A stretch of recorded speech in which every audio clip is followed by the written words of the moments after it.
This video is sponsored by Baidyanath.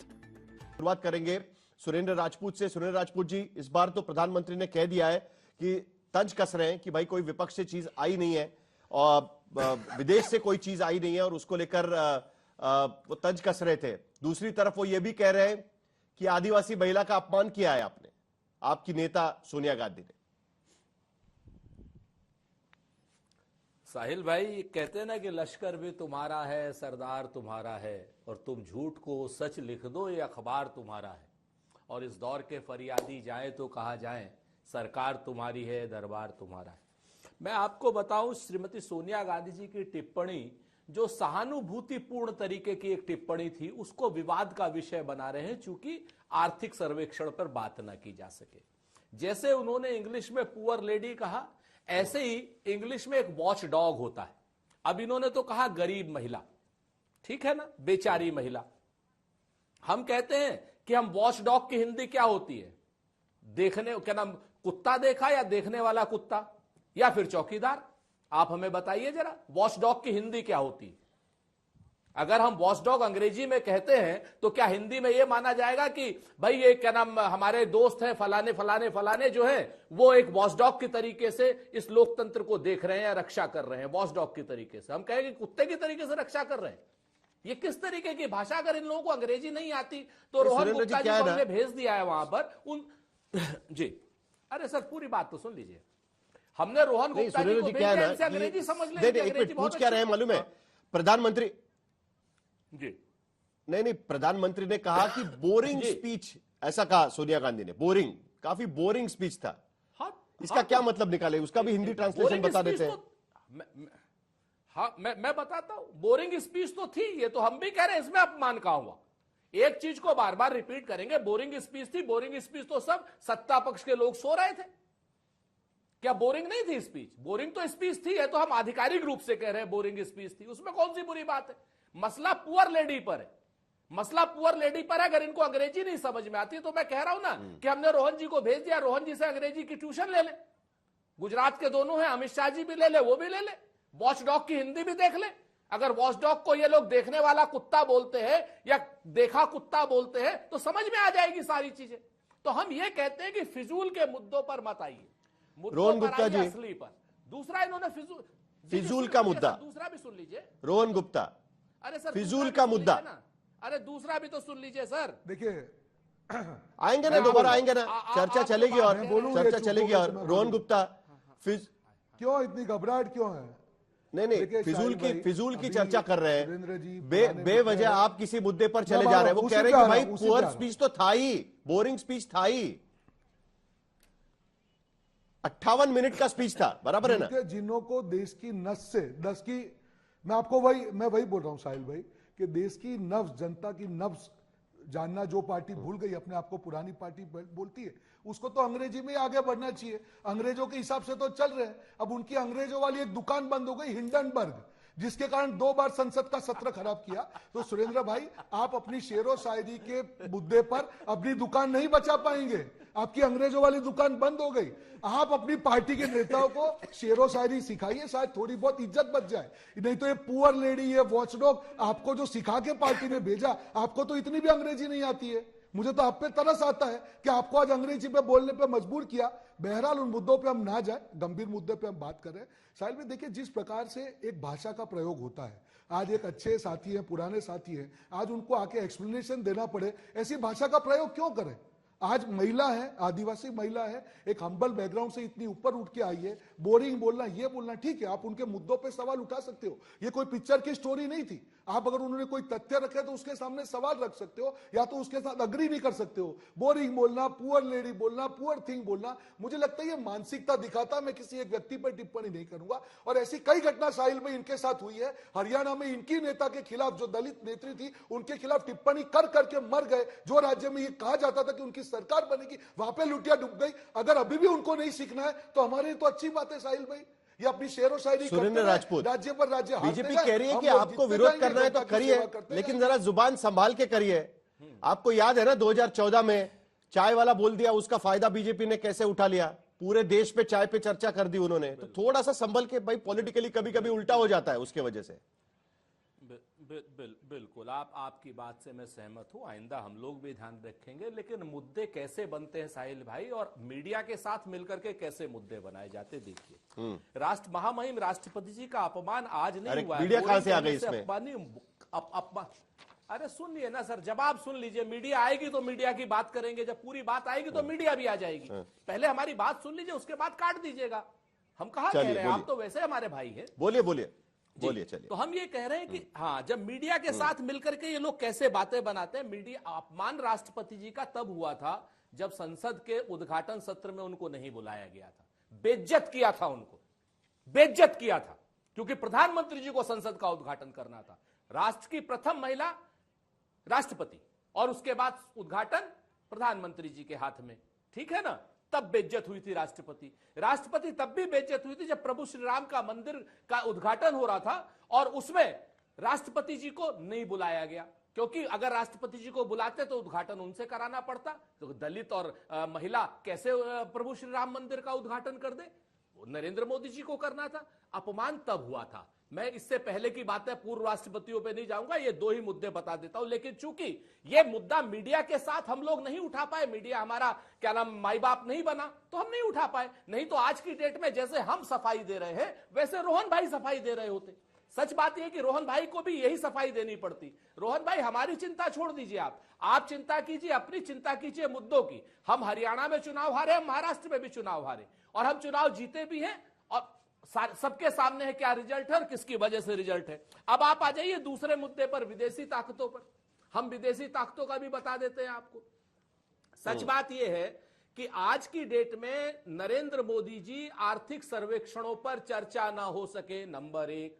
Number दो, अगर विदेशी ताकतें आपके खिलाफ रिपोर्टिंग कर रही है पिछले 10 साल से, तो आदरणीय नरेंद्र मोदी जी, आप एक कमजोर प्रधानमंत्री हैं, कमजोर सरकार को लीड कर रहे हैं। गृह मंत्री जी एक कमजोर गृह मंत्री हैं, कमजोर सरकार को लीड कर रहे हैं, चूंकि आप उन मुद्दों को ना रोक पाए, न विदेशी लोगों को कोई सजा दे पाए, न जार्ज सरोज के खिलाफ कोई FIR करा पाए, न ही आप किसी विदेशी ताकत के गिरेबान में हाथ डाल पाए। चीन को आपने अपना हिस्सा जरूर, अभिषेक झा, आप भी मानते हैं इस बात को? तो ऐसी, अभिषेक झा, क्या आप भी इस बात को मानते हैं कि प्रधानमंत्री कहीं ना कहीं दो लाइनें हैं, जवाब मैं दे दूं? चीजें कहीं घुमाने की कोशिश कर रहे हैं? हाँ, नहीं, रोहन गुप्ता जी बात करना। रोहन गुप्ता जी जल्दी से 30 सेकंड में, उसके बाद आपके एक सहयोगी के पास जाना है। किसी को मैं 2 मिनट जी 2 मिनट साहिल भाई, मैं सिर्फ इतना कहना चाहूंगा। अभी ये एक मिनट, रोहन गुप्ता जी को बोलने दीजिए। मैं चैलेंज के साथ आंकड़ों पर चर्चा करने को तैयार हूं, क्योंकि मैं यही कह रहा हूं साहिल भाई, मैं चैलेंज के साथ, इन्होंने जिस प्रकार से राष्ट्रपति भाषण को बोरिंग कहा, यही अपने आप में अपमान है। आप मुद्दों पे बात करिए ना, ये कोई मूवी देखने जा रहे हैं क्या? संसद में कोई मूवी है क्या? नहीं है, आप अपमान मानते आप मुद्दों पे बात कीजिए, बीच में मत बोलिए, बीच में मत बोलिए, बीच में मत बोलिए। मैं आपके बीच में नहीं बोला साहिल, बिल्कुल आप अपनी ये भाषा रखिए, आपका बोरिंग अपने पास रखिए। आप पिक्चर देखने गए हैं क्या? देश की जनता आपको बोरिंग मान रही है। ये बोरिंग पॉलिटिकल पार्टी है जिसको मालूम नहीं है जनता क्या चाह रही है। कौन से मुंह से राम मंदिर का नाम ले रहे हैं? आज लाइन में लग के दर्शन कर लेते, फिर राम मंदिर का नाम लेते, आंकड़ों की बात करते हैं। साहिल भी डंके की चोट पे कहता हूं, G20 में सबसे ज्यादा GDP ग्रोथ है आज भारत की है, नंबर 1 पे है। नंबर 1 पे जो प्रोडक्शन के आंकड़ों, 1 मिनट 30 सेकंड, उस पर आएंगे, 2 व्हीलर प्रोडक्शन की बात करें, नंबर 1। आप GDP के नंबर पर जाएंगे तो उस पर भी आएंगे हम लोग। कौन से मुंह से आप बात कर रहे हैं? बिल्कुल, ये बोरिंग तो आप हो चुके हैं सर। जनता ने आप आपको GDP पर मत जाइए ना, कब अपनी भाषा RBI वो उसका डिस्कशन कल भी हो जाएगा। RBI ने पहले कहा था कि 7.5% से बढ़ेगा, उसके बाद उसको रिवाइव करके 6.4 कर दिया, उसके बाद रिवाइज एक बार फिर शायद करना पड़ेगा, अभी 1 क्वार्टर बाकी है। अभी तो GDP के मुद्दे पर आएंगे। नहीं, GDP के मुद्दे पर आएंगे, पहले ये मुद्दा तो खत्म कर लेते हैं। मैं पूछ रहा था अभिषेक झा जी को कि आपको भी लगता है कि द्रौपदी मुर्मू का अपमान हुआ है? क्योंकि देखिए, प्रेसिडेंट हाउस का भी कहना है कि यह स्वीकार नहीं है। अब सुरेंद्र राजपूत कह रहे हैं कि हाँ भाई बोरिंग था, और कांग्रेस की भूमिका है कि उनकी जो स्पीच थी राष्ट्रपति का अभिभाषण जो था वो बोरिंग था, ये कांग्रेस भूमिका ले रही है। प्रेसिडेंट हाउस भी कह रहा है कि यह स्वीकार नहीं है। अभिषेक झा, सुरेंद्र राजपूत साहब की तो मजबूरी है, कुछ भी कहेंगे इनके आला कमान तो इनको तो डिफेंड करना ही है। 2 लाइनें हैं कि उस मर्ज की दवा क्या है, दुआ क्या है। उस मर्ज की दवा क्या है, दुआ क्या है, जब कातिल खुद पूछे कि हुआ क्या है। अरे भाई, सोनिया गांधी जी ने जैसे शब्दों का इस्तेमाल किया, राहुल गांधी जी बोरिंग स्पीच बता रहे हैं, पप्पू यादव जी लव लेटर बता रहे हैं, और किस तरह की भाषा का इस्तेमाल लगातार इन लोगों की तरफ से हो रहा है, और बड़े कैजुअल से हैं ये लोग। मीडिया हाउसेस में चर्चा है, पूरे देश में एक आक्रोश है कि राष्ट्रपति कोई पॉलिटिकल पद नहीं होता है, संवैधानिक पद है, और पहली महिला है हमारे देश की और आदिवासी समाज से आती हैं। उस समाज को कितना सम्मान हमारी सरकार ने दिया, आदरणीय प्रधानमंत्री जी ने दिया, और तब उनका ऐसा सम्मान सिर्फ अपना पॉलिटिकल फ्रस्ट्रेशन बाहर निकालने के लिए। मैं आपको बताता हूं, कांग्रेस पार्टी के लोगों को बोरिंग क्यों लगता होगा, क्योंकि इन्हें तो आदत सी हो गई है राहुल गांधी जी के फनी मोमेंट्स, फनी स्पीचेस सुनने की। जब बचकानी सी बात वो सदन के अंदर कभी कर देते हैं, कभी सदन के बाहर कर देते हैं, ऊप्स मोमेंट का शिकार हो जाते हैं, और पूरे देश में लोग उनको सुनकर हंसते हैं। नॉन सीरियस पॉलिटिशियन के रूप में उनकी पहचान मानते हैं लोग। तो वो सारी चीजें कांग्रेस पार्टी के लोगों को काफी इंटरटेनिंग लगती होंगी। शायद इसी वजह से राष्ट्रपति महोदया जब बोल रहे घनश्याम तिवारी, तब कांग्रेस पार्टी के लोग सोच रहे होंगे कि भाई ये तो बड़ी बोरिंग, सर एक लाइन खाली बड़ी अभिषेक बोरिंग के सी लिए बोल स्पीच। दूं? मुद्दा सिर्फ यही एक है लाइन कि बोलूंगा, इन 3 लोगों ने सेकंड। साफ तौर पर अपमान किया। साहिल जी नमस्कार, आपको सुनील दर्शकों को राजपूत एक लाइन बोलिए, उसके बाद घनश्याम तिवारी। घनश्याम तिवारी 1 मिनट, अभिषेक आपके जाजी, हमें सहयोगी उस आप पार्टी एक के- लाइन बोलना चाहते हैं। सुनील राजपूत सिर्फ एक लाइन बोलना चाहते हैं। सिर्फ 3 सेकंड घनश्याम भाई जी, सिर्फ एक। अभिषेक झा जी, हमें उस पार्टी के से कोई और मुझे भी 3 सेकंड दे मशवरा लेने की दीजिएगा, आवश्यकता नहीं मुझे है। भी 3 सेकंड दे जो दीजिएगा। जो जो जो जो जो पार्टी और जिस पार्टी का नेता क्या नाम महात्मा गांधी की शहादत पे जो तालियां कल बजा रहा था ना, हमें उस पार्टी से कोई भी क्या नाम वो लेने की आवश्यकता नहीं है। आप अपने नीतीश जी के राय अपने नेतृत्व पास में लड़ने रखिए। से तो आपको परहेज ठीक है, नहीं चलिए 3 सेकंड अभी नीतीश जी के 3 नेतृत्व सेकंड से अभिषेक लड़ने झा जी को भी, परहेज नहीं 3 है सेकंड आपको। अभिषेक झा लेकिन को। भक्त चलिए। चरण दास जी को जी एकदम नीतीश जी के नेतृत्व में लड़ने में इनको कोई परहेज नहीं है, लेकिन लालू प्रसाद यादव जी भक्त चरण दास जी को किन शब्दों से संबोधित करते हैं, यह भी देश की जनता ने बहुत बेहतर देखा है। वो कांग्रेस पार्टी के लिए बड़ा एंटरटेनिंग है, एकदम बोरिंग नहीं है। ठीक है भाई, एक जमाने में तीनों आप साथ में थे अभिषेक झा जी, तो ऐसी बातें तो होती रहेगी। चलिए घनश्याम तिवारी, आपका क्या मानना है इस पूरे मामले को लेकर? आपकी पार्टी कह रही है कि प्रधानमंत्री ध्यान भटकाने के लिए इस तरीके के मामले उछाल रहे हैं। नमस्कार साहिल, आपको, दर्शकों को और को पैनलिस्ट को। 3 बातें अहम हैं। इस देश की जनता ने देखा है कि महिलाओं का स्थान, महिलाओं के सम्मान की लड़ाई में भारतीय जनता पार्टी कहां खड़ी है। जब ब्रजभूषण शरण सिंह से विनेश फोगाट लड़ रही थी और सारी भारतीय जनता पार्टी ब्रजभूषण शरण सिंह का हनुमान बनी हुई थी, आज भी बनी हुई है। या जिस तरीके से भारतीय जनता पार्टी जिसे अपने दिल्ली के मुख्यमंत्री के रूप में देखना चाहती है रमेश बिदूड़ी, जिस तरीके से उन्होंने दिल्ली की मुख्यमंत्री आतिशी मार्लेना के बारे में कहा, उसी दिल्ली के चुनाव में प्रधानमंत्री इस तरह के प्रवचन दे रहे हैं। और जहां तक आदिवासियों की बात है, मणिपुर में भी आदिवासी हैं, पूरा मणिपुर आज भी सुलग रहा है, जहां पर प्रधानमंत्री जी प्रवचन देने के लिए नहीं जा सकते। पूरी भारतीय जनता पार्टी नहीं जा सकती, राष्ट्रपति जी के अभिभाषण में उसका जिक्र नहीं था। तो ये तो स्पष्ट है कि अगर राष्ट्रपति जी का अभिभाषण, जो कि सरकार की प्रस्तावना है आने वाले समय के लिए, जो देश के 140 करोड़ लोगों को सरकार राष्ट्रपति जी के माध्यम से कह रही है कि हम देश की ये छवि देखते हैं, वो अगर खोखला हो, उसमें मणिपुर का जिक्र न हो, जहां देश का हर परिवार इस समय जूझ रहा है महंगाई से, उसका जिक्र ना हो, देश का हर युवा या तो पेपर लीक से जूझता है या बेरोजगारी से जूझता है, उसका जिक्र ना हो, कुंभ में जो इन्होंने जिस तरीके की मार्केटिंग की 7,500 करोड़ का बजट और लोग दब के मर गए इनके वीआईपी की मार्केटिंग में, उसका जिक्र ना हो, तो ऐसे में अगर उस खोखले भाषण को अलग अलग लोग अलग अलग बातें कहेंगे तो प्रधानमंत्री जी के पास क्या रह जाता है? ये कोशिश करना कि उस भाषण से ज्यादा किस शब्द पे ध्यान दिया जाए, उस शब्द को पकड़ा जाए। आखिरी बात कहूंगा, प्रधानमंत्री जी ने कहा कि पहला ऐसा सत्र शब्द है, को पकड़कर बात की जा रही है। एक संगीत के बीच में नहीं बोला था, आखिरी बात कहूंगा। प्रधानमंत्री जी ने कहा पहला ऐसा सत्र है उनके 10 साल में। बोलिए, फिर संगीत रागी भी बात करेंगे। 10 साल में यानी कि लगभग 30 सत्र हुए। 30 सत्रों में पहला ऐसा सत्र है जिसमें कोई विदेशी ताकत का हस्तक्षेप नहीं हुआ। आपने आज तक में दिखाया कि अब तक केवल चार ऐसे सत्र आए हैं जिसमें किसी हस्तक्षेप की बात की जा सकती है। तो सरासर प्रधानमंत्री झूठ बोल रहे थे, पहली बात। दूसरी बात, प्रधानमंत्री इसलिए खुश हैं कि पहला ऐसा सत्र है कुछ सालों में जहां पर उनके जो सबसे अमीर मित्र हैं, जिस दुनिया के सबसे अमीर आदमी को अपनी पॉकेट में रख के आप अपनी गरीबी की मार्केटिंग 10 साल से कर रहे हैं, उस अमीर मित्र के ऊपर कोई भी आक्रमण नहीं हो रहा है, उससे जुड़े हुए भ्रष्टाचारों के बारे में बात नहीं हो रही है। इससे प्रधानमंत्री जी खुश हैं इसको वो विदेशी ताकतों के माध्यम से अपने अमीर मित्रों को कह रहे हैं, देखो मैंने तुम्हें बचा लिया। लेकिन जब संसद में ठीक लोग है, लेकिन बैठेंगे, संगीत रागी, तो चर्चा तो होगी। संगीत रागी,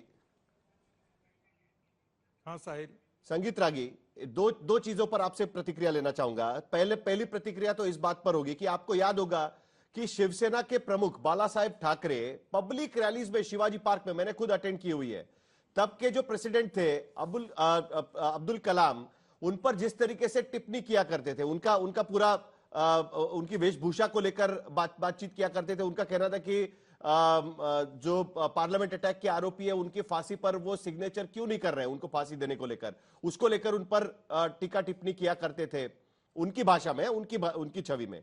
और आज सोनिया गांधी का बयान, दोनों चीजों को आप किस तरीके से देखते हैं? क्या आपको लगता है कि राष्ट्रपति का अपमान हुआ है, या जिस तरीके से सुनील राजपूत और समाजवादी पार्टी कह रही है कि पिक एंड चूज किया जा रहा है, शब्दों को पकड़ा जा रहा है, कंटेंट समझ में नहीं आ रहा है? क्या लगता है आपको? देखिए साहिल, जो शिवसेना की टिप्पणी से मैं शुरुआत करना चाहूंगा। वो सारे निर्णय जो होते हैं वो प्रधानमंत्री कार्यालय के द्वारा जो होते हैं वो निर्देशित होते हैं, उसी के बाद राष्ट्रपति उस पर निर्णय करता है, ये सब हम अच्छी तरीके से जानते हैं। दूसरी बात, जिस प्रकार की टेक्निकलिटी तो पता है, लेकिन आपको मालूम है ना कैसे वो भाषा नहीं बिल्कुल। मैं दूसरी बात जो सुरेंद्र राजपूत जिस टिप्पणी की बात कर रहे हैं वो अंग्रेजी नहीं समझ और समझने की बात कर रहे हैं। इतनी अंग्रेजी सभी को आती है। जब पुअर लेडी कहते हैं और जब कहते हैं कि बेचारी महिला, तो आप उनके व्यक्तित्व पर आप टिप्पणी कर रहे हैं और बहुत गंभीर और गलत टिप्पणी कर रहे हैं। कायदे से श्रीमती सोनिया गांधी जी को बचना चाहिए था।